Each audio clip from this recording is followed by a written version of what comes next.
हे भगवान, मैले पूर्व जन्ममा के पाप गरेको थिएँ र अहिले यस्तो सजाय दिँदै हुनुहुन्छ। आमा बाबाको काखमा खेल्ने बेलामा दुवैजनालाई खोसेर लानुभयो। कति सङ्घर्ष गरेर आफूले खाइ नखाइ गरेर त्यो दाइले हुर्काउनु भएको छ। बा आमा नभएको महसुस अलिकति पनि हुन दिनुभएको छैन। तर बिहे गरिसकेपछि दाइ पनि धेरै परिवर्तन भइसक्नु भएको छ। भाउजूले पनि रात दिन किचकिच मात्र गर्नुहुन्छ त्यो घरमा। कतै जाम भने पनि जाने ठाउँ पनि छैन। नजाउँ भने त्यो घरमा शान्तिसँगले बस्ने वातावरण पनि छैन। जिन्दगी चल्न साह्रै गाह्रो भएको छ भगवान मलाई।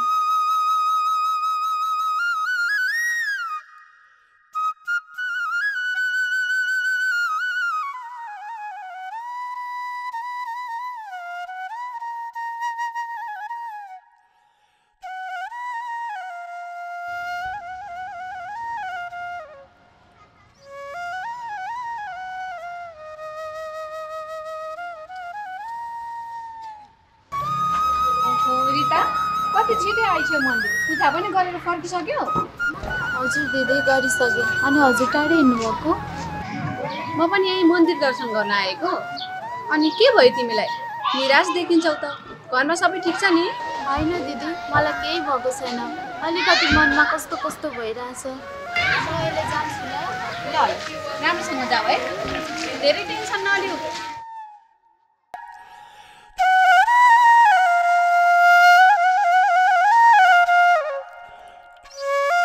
प्रभु मेरो पनि कल्याण गर्नु, समस्त संसारको कल्याण गर्नु।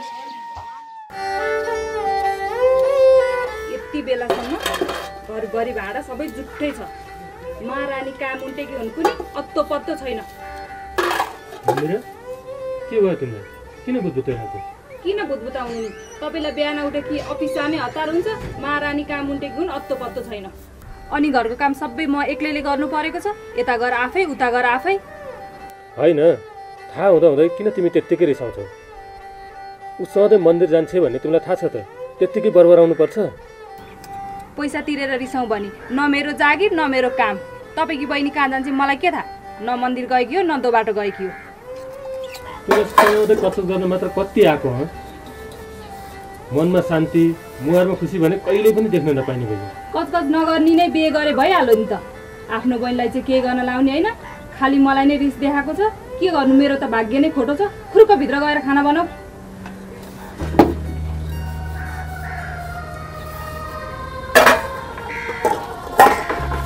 भाउजू, हजुरले किन भाँडा मोल्नु भएको? म आफै मोलिहाल्थेँ नि। तर हजुरले भित्र खाना पकाउनु भएको भए हुन्थ्यो नि। भाँडा सबै मैले माजिसकेँ। कसैको सहयोगको आवश्यकता परे होइन मलाई। कति न दाइको अगाडि लोकाचार पारे ह। यो बिहानदेखि त्यत्तिकै पड्किराखेकी छे। खै बेला बेला के भुत्ले सुन्छ कुन्नी? मलाई काममा जान हतार भइसक्यो। यस बेलासम्म खानाको अत्तो पत्तो छैन। अत्तो पत्तो हुनलाई त यो घरमा म मात्र छैन क्यारे। आफ्नो प्यारी बहिनी महारानीलाई भन्नु भइहाल्यो नि। आखिर यो घरमा म नोकरानी परे क्यारे। दाइ, भाउजूलाई किन गाली गर्नुभएको? गाली नगर्नु भएको भए हुन्थ्यो नि। सानो सानो कुरामा मन दुखाउनुहुन्छ।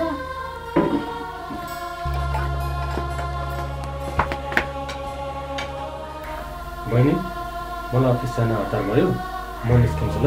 भाउजूसँग फेरि मुखुखै नलाग्नु।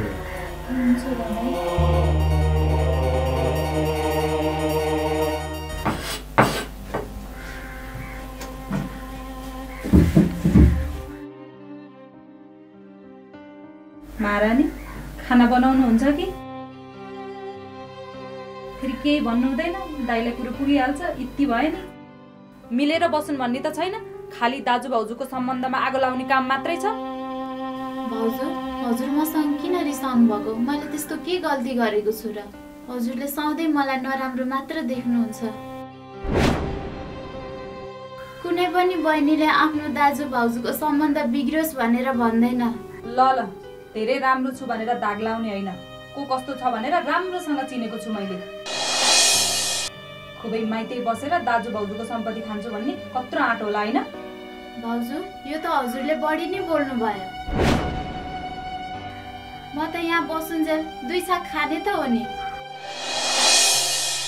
मैले के नै भनेको छु र हजुरहरूलाई सधैँ मलाई पालेर राख्नु भनेको पनि छैन त नि छोरी मान्छे हुँ एक दिन जन्म घर छोडेर जानै पर्छ सधैँभरि यो घरमा त बस्दिन त त्यही पनि यो हजुरहरूको सम्पत्तिको मलाई अलिकति लोभ पनि छैन जन्मिने बित्तिकै बाउआमालाई खाइस अब दाजु भाउजूलाई फकाई दाजु भाउजूको सम्पत्ति हडपाउँला भनेकी होली छैन नत्र 10 जना केटा देखाउँदा पनि किन बे नगरी बसेकी त हेर्नु भाउजू मलाई सबै कुरा भन्नु म सहन सक्छु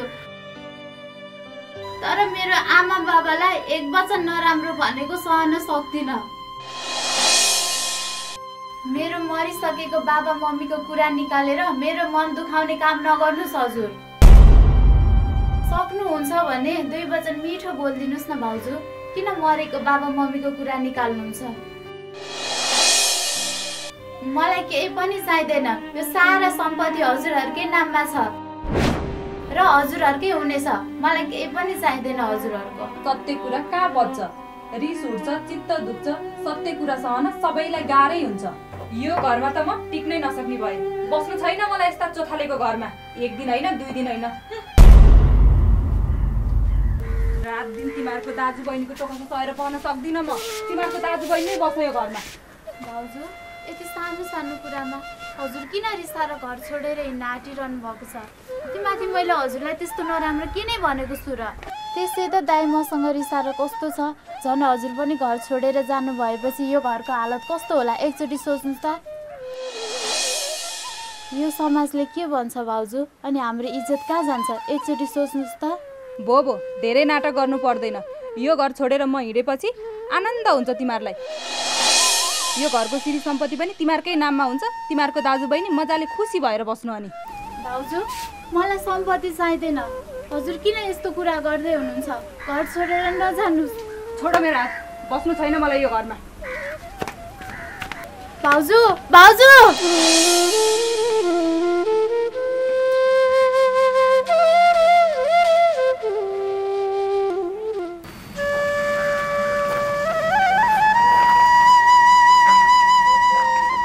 सर गुड मर्निङ रविन्द्रजी आइपुग्नुभयो हजुर सर आइपुगेँ अच्छा अलिक ढिलो भयो सर हजुरको कुनै पनि नयाँ डायलग होइन हजुर यस हिजोभन्दा छिटाइ भयो ए हो त है खासमा मैले सोध्नै लागेको थिएँ मनिषले सोधिहालेछ तपाईँ घरमा केही समस्या छ भने भन्नु है मैले केही सहयोग गर्न सक्छु कि अप्ठ्यारो मान्नु पर्दैन होला काममा तलमाथि हुनसक्छ तर योभन्दा फरक सम्बन्ध पनि त छ नि हाम्रो 10 वर्ष सँगै पढेको साथी हो तपाईँको मनमा भएको दुःख मलाई सेयर गर्दा हुन्छ मेरो पनि त हजुर र यो रिसोर्ट बाहेक अरू कुनै छ र त्यस्तो केही परिहाल्यो भने म हजुरलाई भनिहाल्छु नि मनिष हजुर सर 2 कप मिठो चिया बनाएर ल्याउनु माथिको टेबलमा हस् सर हेर्नुहोस् तपाईँ सर थोरै कुरा गर्नु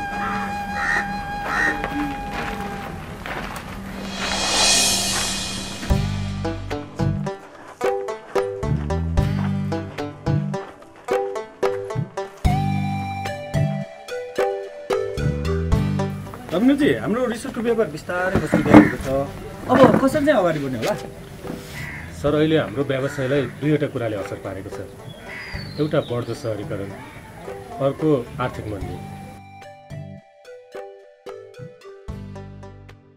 तपाईँ कुरा नि ठिकै हो पहिला खुला ठाउँ स्वस्थ हावापानी शान्त वातावरण थियो अहिले हेर्नुहोस् त चारैतिर घर भइसक्यो अहिले त एउटा सामान्य खाजा घर चलाउन पनि मुस्किल भइसक्यो सर चिया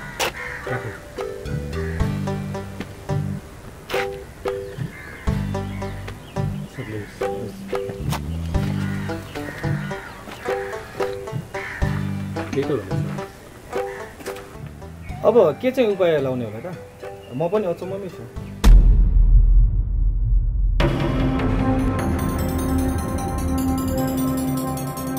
सर घरमा आज म अलि छिटो जानु पर्ला जस्तो छ घरमा मन्दिरालाई पनि सन्चो थिएन अब आफै अवस्था हेरेर निस्किनु न अब म पछिको जिम्मेवारी के तपाईँ नै हुनुहुन्छ त्यो रिसोर्टको हस् सर म पनि एउटा कामतिर लाग्छु हुन्छ हस् हस् हस्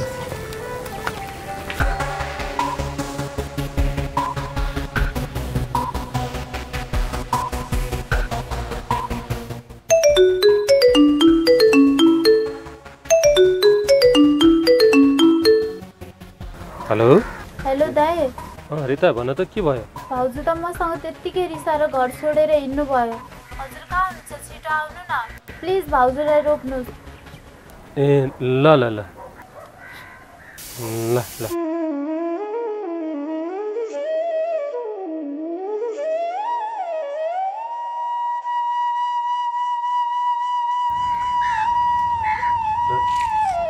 अघि मैले आज घर छिटै जानुपर्छ भनेको थिएँ। म त अहिले नै निस्किनु पर्ने भन्छ। घरमा मन्दिर र रिता झगडा गरेछ। होइन, अघिसम्म फेरि केही समस्या छैन भन्दै हुनुहुन्थ्यो, कहिले फेरि झगडा पऱ्यो भन्ने हुनुहुन्छ। त्यही त सर, खै नन्द भाउजूको ग्रह नमिलेको जस्तो छ। मेरो श्रीमती त्यस्तो हो कि बहिनी त्यस्तो हो, मैले त केही बुझ्न सकेकै छैन। रिता पनि त्यस्तो डराएको स्वभावकी छिन् जस्तो त लाग्दैन। फेरि भाउजू पनि बुझ्ने नै हुनुहुन्छ। त्यसमाथि तपाईँहरूको घरमा 3 जना मात्रै हुनुहुन्छ।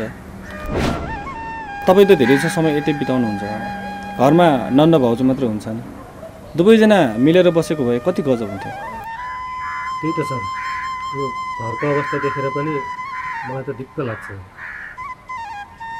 घरमा जान मन पनि लाग्दैन। नजाउँ जाउँ जाउँ, नन्द भाउजूको दिनौँ जस्तो केही न केही कुरामा झगडा परिहाल्छ। अब के गर्नुहुन्छ त सर? त्यति बेला हतारमा बिहे गर्नुभयो। हुन त त्यति बेला घरको अवस्था पनि त्यस्तै थियो। हो नि सर, मैले बिहे गरेपछि रितालाई पनि साथी हुन्छ, नाताले नन्द भाउजू भए पनि दिदीबहिनी जस्तै मिलेर बस्लान् भन्ने ठानेको थिएँ। तर खै। त्यही त सर, मान्छे बिहेपछिको जीवन साह्रै सुखमय हुन्छ भन्छन्। तर मेरो बुझाइ बिहेपछिको जीवन झन् कष्टकर हुँदो रहेछ। घरको अवस्था बुझिदिने, घरको सबै सदस्यहरूलाई आफ्नै सम्झिदिने हो भने कति सुखमय हुन्थ्यो होला परिवार। हो नि सर, हाम्रो मात्रै सोचे भएर नहुने रहेछ। फेरि यो दुःख पाउने कर्म लिएर आएकाहरूलाई कहाँ सजिलो हुन्छ र? आफ्नो भागभोग त भोग्नै पर्ने रहेछ। सर, म जान्छु है। ल ल सर, राम्रोसँग जानु होला। हजुरलाई पनि राम्रोसँग सम्झाइदिनु होला। अब म त के भन्नु, म निस्किन्छु ल। सर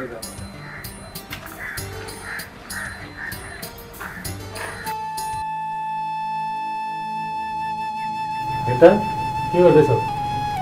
दाइ, भाउजूले त घर छोडेर जानुभयो नि। ल ल बस। झगडा तिमीहरू गर्छौ, टेन्सन चाहिँ मैले भोग्नुपर्छ। एकछिन पनि मिलेर बस्न सक्दैनौ तिमीहरू?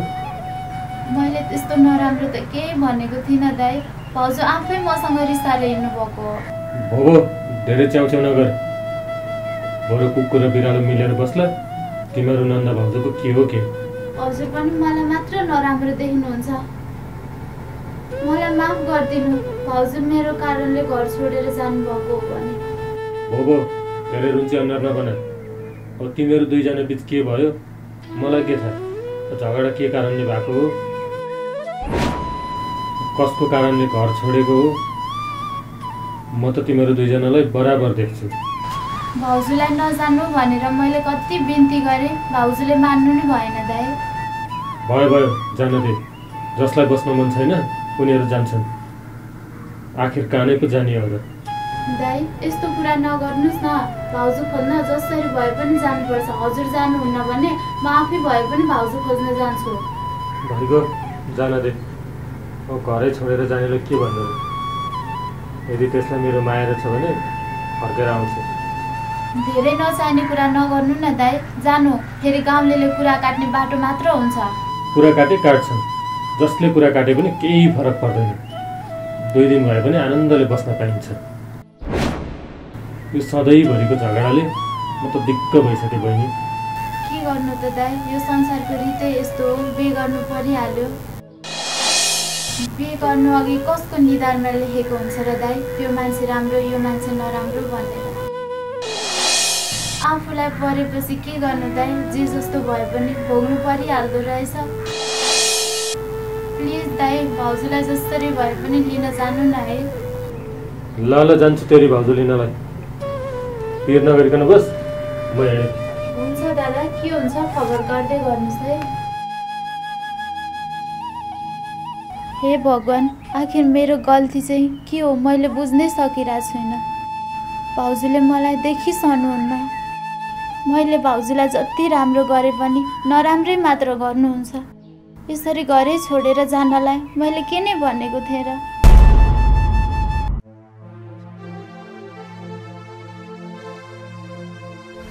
दिदी कता हिँड्नु भएको? अनि अनुहार पनि न्याउरो देख्छु। के भयो तपाईँलाई? के सन्चो छैन? तँलाई त मेरो घरको बारेमा सबै कुरा थाहा छँदैछ नि। बरु भन्न, तँ चाहिँ कता हिँडिस्? म तल मन्दिर गएर आएको। रितालाई पनि भेटेको थिएँ, बिचरा साह्रै निराश थिए। भइहाल्छ नि नकचरी, त्यो कहिले पो खुसी थिए र। अब थपक्क बिहे गरेर पठाइदिए भइहाल्यो नि। उमेर पुगिहाल्यो, अब सिङ आउँदैन, जुरो पलाउँदैन। मैले मात्रै भनेर हुन्छ र? उसको दाइले मेरै कुरा सुन्दैन। कतिपल्ट भनिसकेँ मैले। दिदी हिँड्नु, मेरो घर जाउँ। यहाँ बसेर के कुरा गर्नु? हुन्छ, अहिले तँ जा, एकछिन कतै बसेर मनलाई शान्त गराउँछ। खै दिदी विचार गर्नुहोस् है। घरमा बसेर सारा सम्पत्ति कुम्लाउली फेरि। ल ठिकै छ।